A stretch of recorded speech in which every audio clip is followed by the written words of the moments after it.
Olá, ouvintes! Meu nome é Carol Messeder Olá pessoal, meu nome é Fabrício Dias. e hoje nós vamos fazer mais um episódio do seu podcast semanal sobre clínica médica e medicina de uma forma geral. Vamos trazer um tema temido e amado por muitos. Temido por muitos, amado por talvez poucos, não Praticamente sei. todos também, Por nós, muito. bastante. E o assunto é choque. Choque.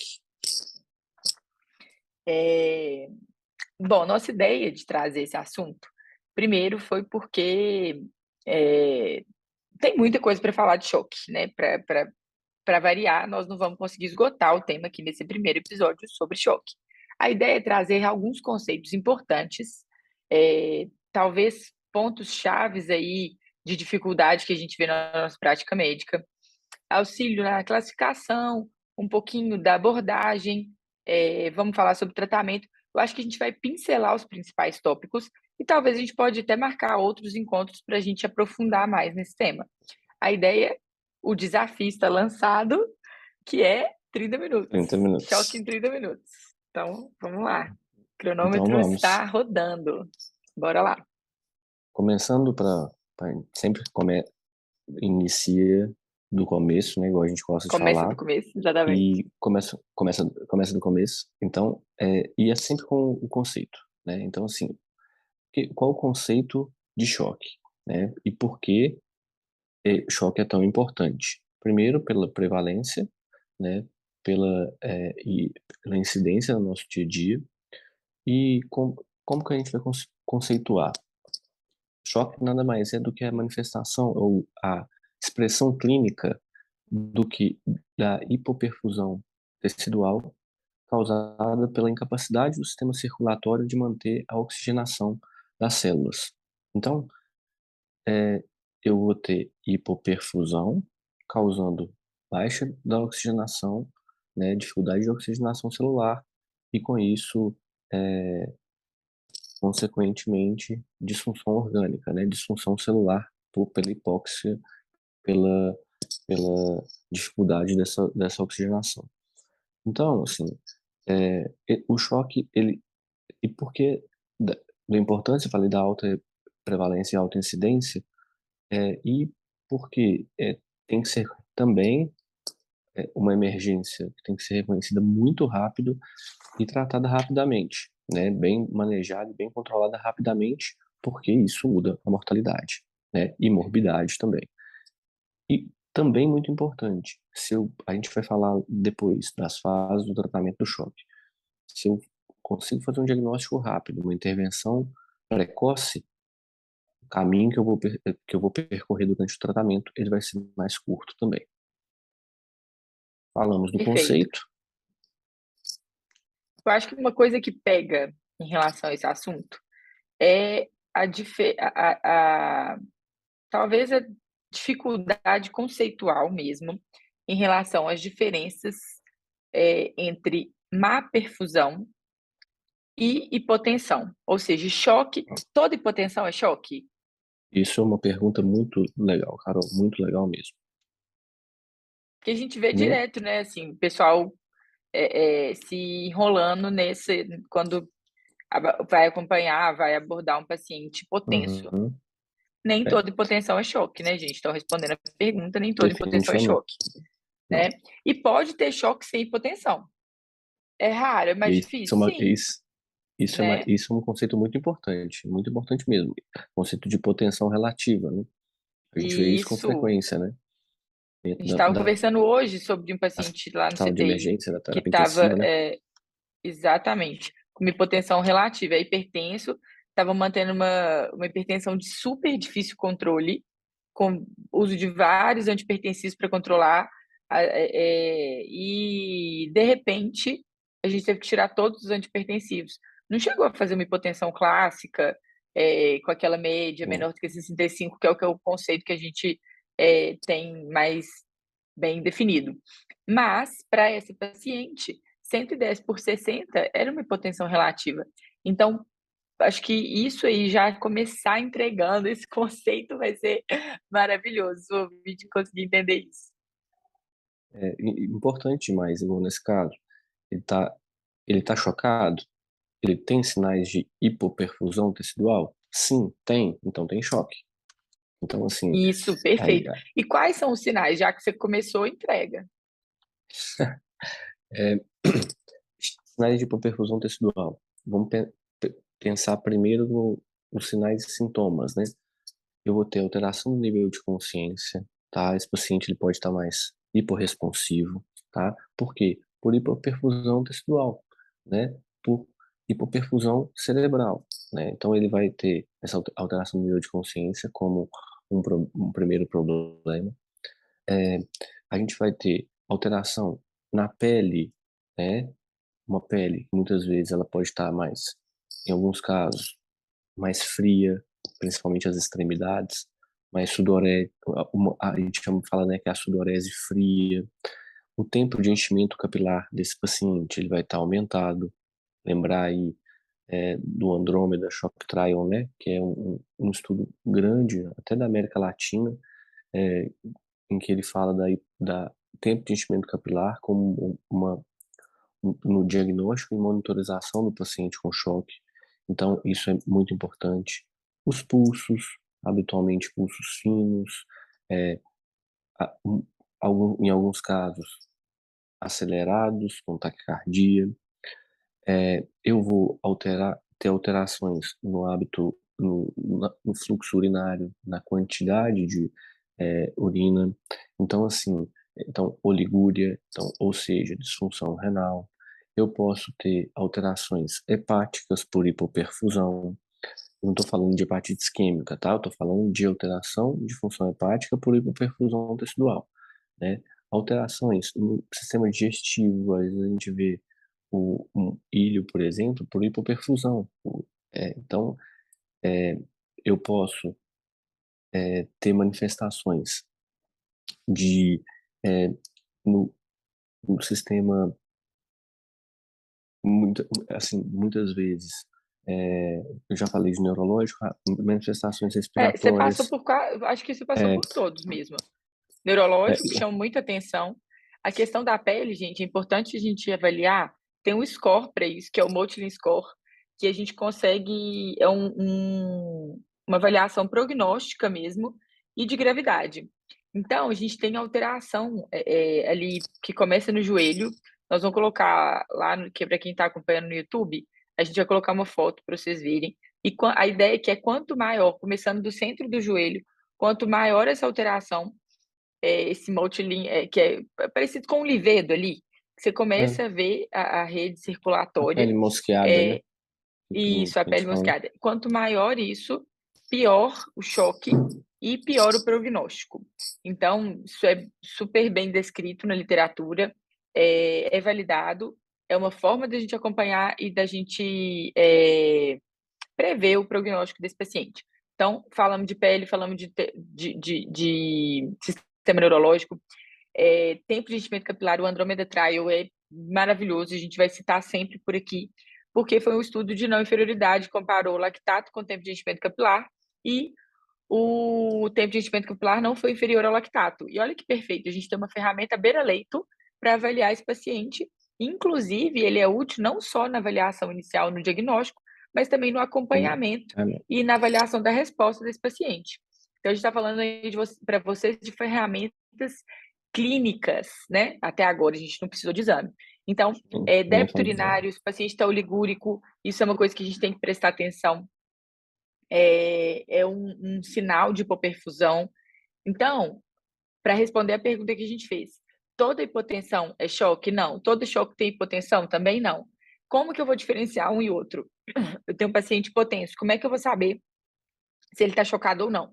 Vou procurar por sinais de hipoperfusão tecidual. Então, o que o Fabrício acabou de descrever é isso, alguns sinais que vão ser úteis no exame físico desse paciente e que alguns deles a gente pode até usar para avaliar a resposta ao nosso tratamento. Foi? Acho que sim, né? Então, entregamos tudo logo de cara. Vamos para a É, terceira. pergunta. A gente falou, a gente está falando de choque, do conceito, falamos dos sinais e sintomas, como que eu identifico o paciente com choque, da diferença de hipoperfusão, e choque e hipotensão, né? Todo choque não é hipotensão, então, assim, a gente ter ou não hipotensão não é um critério para a gente falar que o paciente está chocado. Ok. Uhum, Então, eu estou diante de um paciente que eu identifiquei ali que ele tem sinais de choque, né? Como que eu vou fazer a avaliação inicial desse paciente, né? Como que eu vou abordar esse paciente do ponto de vista, primeiro, de propedêutica, né?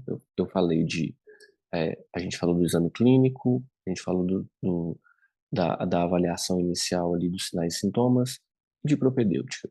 Aí a gente antes da pode falar, propedêutica, se move criatura. Nessa altura do campeonato, você ah, já não, monitorizaram o paciente, colocaram uma verdade, oximetria, verdade. estão vendo se for necessário, colocou oxigênio ou não. Nós vamos ter que avaliar isso continuamente.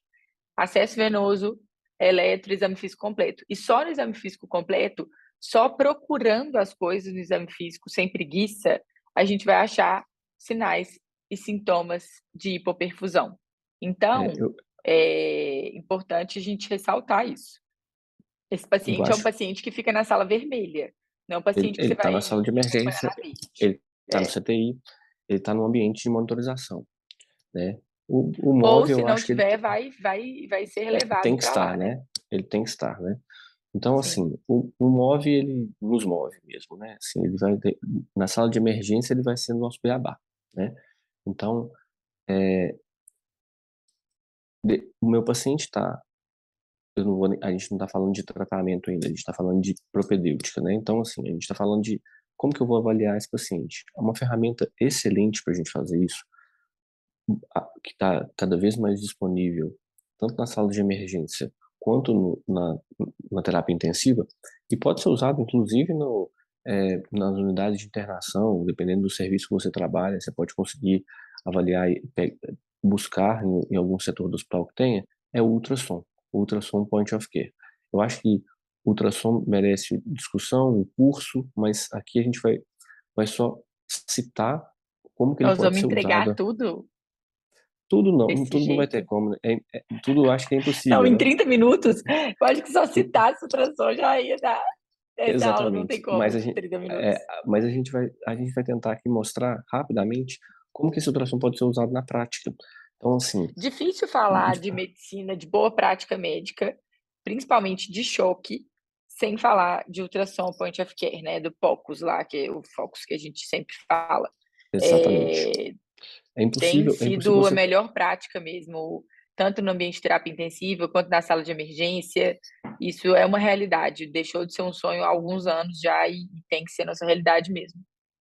e assim, a gente brinca na terapia intensiva que o ultrassom é o estetoscópio do intensivista, né? Então, assim, então é isso. Eu acho que é uma ferramenta que está ali, de fácil execução, demanda prática, lógico, demanda estudo, conhecimento, muita prática, mas é uma ferramenta que nos auxilia muito em várias situações.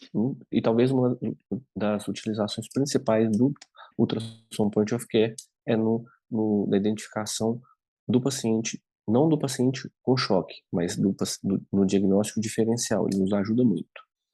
Isso aí, se a gente for pensar, a gente vai começar o ultrassom point of care avaliando, a gente vai falar de ecocardiograma, sempre qualitativo, tá bom? Escolho as janelas que eu tenho mais familiaridade, tá? Eu vou identificar nesse paciente, no eco, uma avaliação qualitativa de ventrículo esquerdo, tá bom? E de contratilidade.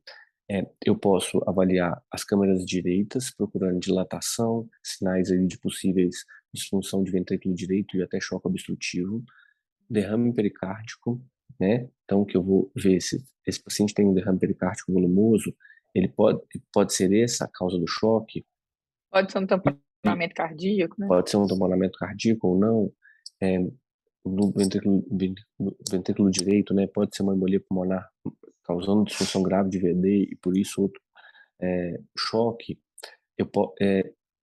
esse coração que a gente fala, né, que é Kiss Walls, né, que é o coração batendo vazio, né, esse paciente está hipovolêmico, eu já aproveito e vou Isso olhar a mostra uma veia cava. romantização desse assunto que é triste, para deixar ele menos Mas a pesado. gente tem que trazer As leveza paredes, para é a porque a discussão, né? ideia de que o coração está tão vazio que as paredes se beijam, se encontram.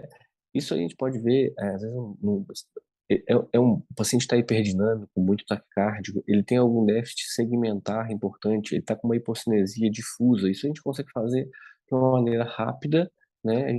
Não é uma avaliação de ninguém quer fazer um ecocardiograma minucioso, a gente quer fazer um ultrassom rápido para você identificar uma possível causa do choque do paciente. Rapidamente eu olho a veia cava, essa veia cava, ela tá, é, ela tem compressibilidade ou distensibilidade, ela tem, porque isso pode guiar nossa terapêutica também, a gente vai falar de fluido responsividade. Então, assim, esse paciente eu vou tratar com volume, eu vou tratar só com volume, eu vou tratar com amina vasoativa, eu tenho que fazer uma intervenção nesse paciente mais invasiva, por exemplo, uma pericardicentese. Então, assim, é, ele já está me dando um diagnóstico, me dando uma direção do tratamento. Outro ponto, sobre o ultrassom do pulmão. Então, eu passei no eco, vou no pulmão. Esse pulmão, ele tem sinais de congestão, ele tem linhas A, linhas B. Esse pulmão, ele tem sinal de um derrame pleural importante, ele tem sinal de pneumotórax, ele tem sinal de, né, como eu disse, do derrame. Então, eu passei no pulmão, ele vai me dar sinais ali de uma possível causa, né? O hemotórax, por exemplo, ele tem um derrame pleural volumoso de um lado em algum Pneumotórax. pneumotórax, que é importantíssimo, né? Que é causa de choque. Daí, avaliei o tórax, posso avaliar o Com uma abdômen, sensibilidade tem algum enorme, né? É bom derrame, falar. A gente sempre fala dos é exames, da muito sensibilidade para sensível, identificar. Então, é um exame é, sensível, assim. é, é muito Claro que é sensível, examinador dependente, muito é o sensível. que coloca Sim, a grande dificuldade, a necessidade de experiência. Mas, gente, experiência você também só vai ter se você pegar e colocar a mão na massa. Então, não sim. adianta que virar um expert em ultrassom assistindo o curso. Você só vai Então, desenvolver essa habilidade se você se propuser a usar. Então, no início, às vezes, isso é mais difícil mesmo. Falo por experiência própria. Ainda mais para quem não está nessa dinâmica assim, diária de CTI, de terapia intensiva ou de sala de emergência, usando ultrassom todo dia, fica um pouco mais difícil mesmo. E para quem ainda não tem tanto domínio, nunca viu direito, fica um pouco distante. Mas se proponham a fazer, assim, vejam como é que é a alteração, comece a fazer, coloca a mão na massa, se estiver no estágio, por exemplo, do CTI, mesmo que não tenha um paciente de procedimento, não teve procedimento enquanto eu estava lá no estágio, não sei usar ultrassom. Cara, passa o ultrassom no paciente, vai passando em box de box ali na UTI e passa o ultrassom para você ver como é que tá. E acho que é isso, colocar a mão na eu acho massa. que é, e, e talvez a gente criar até hábitos no CTI, por exemplo, em alguns serviços é feito isso já, da corrida de leito com ultrassom, né? Então, assim, Isso você é está bem ali na legal. corrida de leito, então você vai correr o leito é igual a gente está falando, do estetoscópio mesmo. Você usa o Eu já quis estetoscópio ter para um examinar. ultrassom portátil, já olhei Ah, várias mas vezes, eu, eu, não- eu- namoro. mas eu continuo querendo, assim, mas aí, É, pois é, mas com o dólar tá difícil. vamos esperar o dólar Quem melhorar. sabe E um aí, dia. exatamente. Mas é muito bom, assim, você tem hoje ultrassons portáteis que você pode usar ele Wi-Fi mesmo, no celular, assim, você monta sem fio, muito bom. É, Então, avaliei o abdômen, avalia o a gente pulmão. avaliou o tórax, avaliou o pulmão, o coração, abdômen, algum derrame cavitário. Me auxilia, por exemplo, no choque hipovolêmico, no choque hemorrágico. A gente vai falar daqui a pouco dos tipos. Bom, eu vou nos membros inferiores. Tem algum sinal de trombose? Alguma é, não compressibilidade de alguma veia profunda? Isso também, opa, esse paciente está chocado, ele tem uma disfunção de VD e tem uma trombose na perna, opa, esse paciente pode ter um choque obstrutivo por conta de uma embolia pulmonar. Então, Da cava também, você já falou? sim, falei, a gente falou da compressibilidade e extensibilidade para a É. gente avaliar a fluido-responsividade, né? Tem Então, aquele assim, paciente que a gente, lá no, na época que a gente estava no Pará, que ele não tinha anti-TC disponível no serviço, a gente sabe, era um paciente de alto risco, o exame de escolha para ele seria anti-TC, mas às vezes a gente tem que adaptar a prática à realidade que a gente tem ali na hora. E aí só tinha ultrassom, a gente passou o ultrassom membro inferior e aí tinha lá uma TVP e esse paciente, a decisão por anticoagular, ele não era uma decisão tão fácil, e aí a gente acabou anticoagulando e ele melhorou e evoluiu super bem. Então é um exemplo do que você acabou de falar. exatamente. Então, assim, de novo, ultrassom, só ultrassom, a gente já fez muita coisa pro nosso paciente. Além do Então, ultrassom, falando no diagnóstico e no reconhecimento, vão entrar os exames, na sim, propedêutica vão entrar os exames tradicionais ali, né? A gente falou de lactato, lembrar da gaso arterial para a gente avaliar. Aí vai ter um tanto de coisa útil, né? Assim, gaso arterial, a gente pode fazer uma gaso pareada, avaliar gap CO2. taxa de extração, a gente vai sempre na classificação do choque, a gente falou de usar ultrassom, a gente pode usar gasometria venosa central, a gente pode usar a gasometria pareada, né? Então, assim, a gaso pareada que a gente fala é a gaso venosa central com a gasometria arterial. Ele vai me dar parâmetros importantes ali, até de associação de aminas vasoativas ou é, fluidorresponsividade, é algo a mais, transfusão, quando o paciente precisa. Então, assim, E o lactato, assim como o tempo de enchimento capilar que a gente falou em relação a prognóstico, avaliação dessa hipoperfusão tecidual, ele é útil para avaliação de resposta, né, do que a gente está instituindo. Então, isso isso. também pode ser acompanhado e criteriosamente avaliado, vamos dizer assim. É, a, a questão do lactato, a, os risos são porque ele é algo que a gente tem relação com o prognóstico, mas não tem que ser algo a ser buscado a todo custo, a redução do lactato. A nossa intervenção bem feita, o nosso tratamento sindrômico etiológico, ele vai fazer o lactato cair, invariavelmente. Não precisa de eu correr atrás de, a gente brinca, lavar o Metas, né? Tipo, lactato, em né? tantas horas a gente tem que fazer esse Isso, lactato cair. exatamente, assim, isso, isso a gente vários estudos, a gente vê isso mais no choque séptico, né? Mas vários estudos mostrando que esse buscar a queda do lactato a todo custo, por exemplo, a terapia guiada por metas, não tem nenhum impacto na mortalidade dos pacientes. Então, assim, é muito importante a gente intervir para o lactato cair, porque ele é um fator de mau prognóstico, mas E não outra, buscar isso a né? Eu todo acho que custo. mais do que buscar ele cair a qualquer preço, é ter a análise crítica dele. Se ele não está caindo, o que está acontecendo? Será que é o Exatamente. foco que está mantido? Será que eu tenho que procurar mais? Então, é essa avaliação crítica que eu acho que também é um ponto, se a gente pudesse colocar um asterisco aqui nesses pontos da aula-chave, assim. É. Acho que é E isso. será que eu classifiquei meu choque corretamente? Então, assim, Isso. será o que que eu preciso, né? O que que eu Ou estou será que precisando? pode ser associação, né, de mais de um tipo de choque? A gente tem isso mesmo, a Demais. sobreposição de um tipo de choque. Acontece Então, muito pensar frequentemente. fora da caixa, ampliar a ideia, que é ampliar o raciocínio de vocês, contribuir para melhorar esse raciocínio clínico diante de um paciente com choque. É. Então, assim, a gente identificou o paciente, a gente monitorizou o paciente, a gente fez o diagnóstico e classificou o choque. E aí a gente classificou esse paciente em pode classificar esse paciente em quais tipos de choque? Quais são os principais ou os tipos de choque da nossa prática? Nós temos 4, né? Quatro. O mais frequente, hipovolêmico, e aí pode ser diante de um trauma, pode ser desidratação grave, pode ser. A gente já está com tempo, temos 8 minutos. Pode ser grandes queimados, podem ter esse tipo de choque hipovolêmico. Então, basicamente, trauma, uma perda ali, grande sangramento, eh, perdas, desidratação e o grande queimado eu acho que entra e exemplifica bem.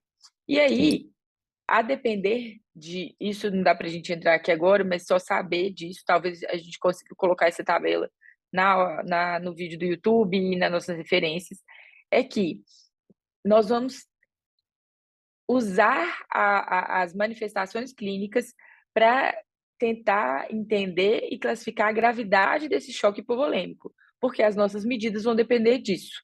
Então, às vezes, o tanto de volume que eu vou dar para esse paciente vai depender da apresentação clínica, qual a minha escolha. Então, esse paciente ele precisa de um hemocomponente, por exemplo. Então, isso não é óbvio, isso aí precisa de um passo a mais, de aprofundar um pouquinho mais, mas só saber disso eu acho que é suficiente. Então, hipovolêmico, mais frequente nesses casos que eu falei. É, aí acho que vem cardiogênico, né? Que aí a gente vai Hum. ter secundário a IAM, pode ser alguma valvopatia, um quadro isquêmico ali justifica, e são as principais causas do choque cardiogênico. No choque cardiogênico, importante, principalmente quando a gente fala de algum quadro isquêmico, por exemplo, no infarto, o eco vai ser um grande aliado nosso, porque aí, gente, a busca qualitativa, nem não quero a expertise ali de conseguir determinar a fração de ejeção com perfeição e todas aquelas medidas que a gente tem do ecocardiograma quantitativo, quando a gente solicita esse exame. A ideia ali é ver se tem hipocinesia, grosseiramente mesmo, como é que aquelas paredes estão batendo. Então, isso aí é super relevante e o ultrassom vai ser um grande aliado aqui no diagnóstico do choque cardiogênico. É, choque obstrutivo. Acho que o nosso grande exemplo é TEP, né? A gente até falou disso na aula de TEP. E aí, o eco, de novo, vai nos ajudar a avaliar como é que está a função ali do VD, como está a característica desse VD. Outros exemplos de choque obstrutivo? Tamponamento cardíaco, que a gente Isso, falou agora tamponamento, que a gente também, também né? falou do Do ultrassom. derrame pericárdico, né? Isso. Então, assim, que o Pneumotórax, ultrassom vai nos ajudar muito, né? Então, é, pneumotórax, tudo podia obstruir via de saída mesmo. Então, por isso exatamente. a fisiopatologia básica é essa. Então, a gente tem que, nesse paciente, é, o ultrassom também, o ecocardiograma é de suma importância. O choque mais comum, choque distributivo, e o mais grave, né? E Então, aí assim, ele no se choque distributivo, subdivide é, em em três. três: séptico, anafilático, neurogênico, né? Então, assim, é o choque em que a gente tem disfunção de microcirculação, e por isso hipoperfusão tecidual, e por questões nessa disfunção de microcirculação, é o choque de mais difícil tratamento. Quando a gente fala em choque refratário, geralmente é o choque distributivo, né? Por vasodilatação mesmo, e dificuldade de perfusão tecidual. Acho que na nossa prática, né, a gente fala de sepse aqui, fala e refala de sepse, também é um dos nossos temas preferidos, se não o mais preferido. Então, quando a gente fala de É o sepse, a queridinho, gente chama a clínica. exatamente, é, então, mas pela prevalência, né? A gente não gosta dele à toa, né? Então, assim, a gente não fala Uhum. muito dele à toa. E porque a Classificamos, gente vê também no dia a dia o tanto que uma abordagem correta tem impacto. sim, A gente vê ali o que o livro fala, né? Então, e essa vivência também acho que nos encanta e justifica a nossa exatamente, assim, predileção pela série. exatamente.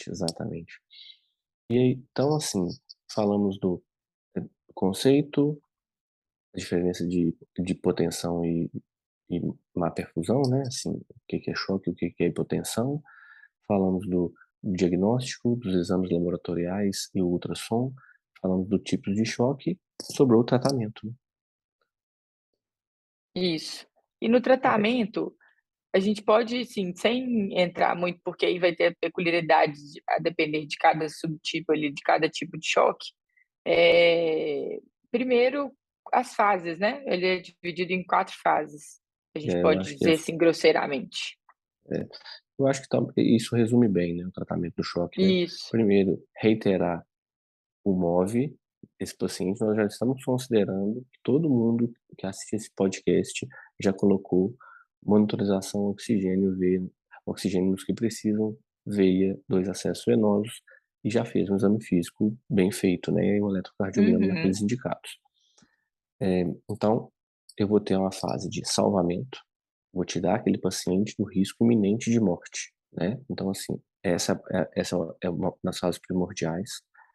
Então, assim, eu falo que essa fase é de suma importância, porque eu identifico e trato rapidamente, né, então essa fase muitas vezes eu não sei a etiologia, eu vou dar volume, eu vou dar amina vasoativa, então a próxima fa a na próxima fase eu consegui, eh, fazer esse continuar a estabilização, né, então assim, que é a próxima é a fase de, eh estabilização clínica, né. Então eu salvei, eu estabilizo, não é isso?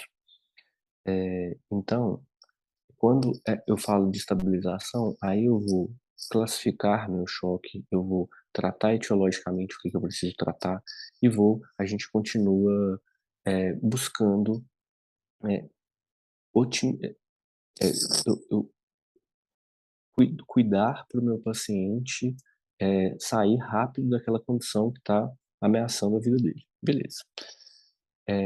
Passei da fase de estabilização, vou para a fase de otimização. Essa fase é muito importante. Na fase de salvamento e estabilização, muitas vezes a gente faz algumas intervenções, que a gente não usa muito critério. Aí a fase eh, da estabilização e do salvamento, na hora que eu chego em otimização, eu vou prevenir lesões orgânicas. Então, eu vou evitar A gente excesso de falou de volume. disfunção orgânica e até de sinais de identificação das disfunções Exa orgânicas. exatamente. Nesse início, nesses 2 primeiros fases, é claro, gente, nós estamos explicando aqui para vocês didaticamente, como se as coisas fossem acontecendo uma coisa atrás da outra. Muitas vezes elas vão em paralelo, as medidas vão ocorrendo paralelamente, Sem mas é dúvida. para ficar mais fácil o entendimento mesmo. Então, Prevenção de é como se é, nessa fase a gente estivesse tentando ali proteger, evitar a disfunção renal ou que essa disfunção, uma vez instalada, piore. Então, vou começar a tentar lançar a mão de estratégias para prevenir ou melhorar as disfunções orgânicas que já foram instaladas. E, e por último, que é a fase evitar do descalonamento. evitar, intervenções fúteis. Muitas vezes a gente começa a intervir demais no paciente, e esse paciente ele não precisa de tanta intervenção mais, ele precisa só da gente esperar ele melhorar, tá. Então, Então, já isso foi é uma salvamento, estabilização, otimização e, por último, descalonamento. Descalonamento, o nome mesmo já falou. A gente vai motivo. diminuindo, tentar reduzir a infusão ali de drogas vasoativas, avaliar se já saiu cultura, se a gente já tem etiologia. Então, o diagnóstico sindrômico a gente já estabeleceu, agora a gente vai em busca do diagnóstico etiológico. E aí, será que a gente já tem esse diagnóstico? Se tiver, ótimo, a gente vai descalonar. E eu acho que a gente conseguiu falar de drogas vasoativas, a número 1 é noradrenalina, a gente vai às vezes lançar a mão de vasopressina e dobuta, a depender do tipo do choque. Isso é importante, vai precisar de outra aula para a gente falar. Eu dei uma E fazer uma acelerada, só porque senão a gente não vai conseguir nosso objetivo de falar em 30 minutos. A gente a tem gente 30 segundos. então a gente vai falar, que nós vamos fazer um episódio só de droga vasoativa, porque a gente vai Ótimo. esmiuçar isso para todo mundo. Então tá. E cabe um episódio sobre cada tipo de choque também. Vamos falar a frase, senão não Exatamente. vai dar. Segue a gente no canal, curte, compartilha. Hoje foi corrido, mas o desafio foi cumprido. Choque em 30 minutos. Medicina é a ciência da incerteza e a arte da probabilidade.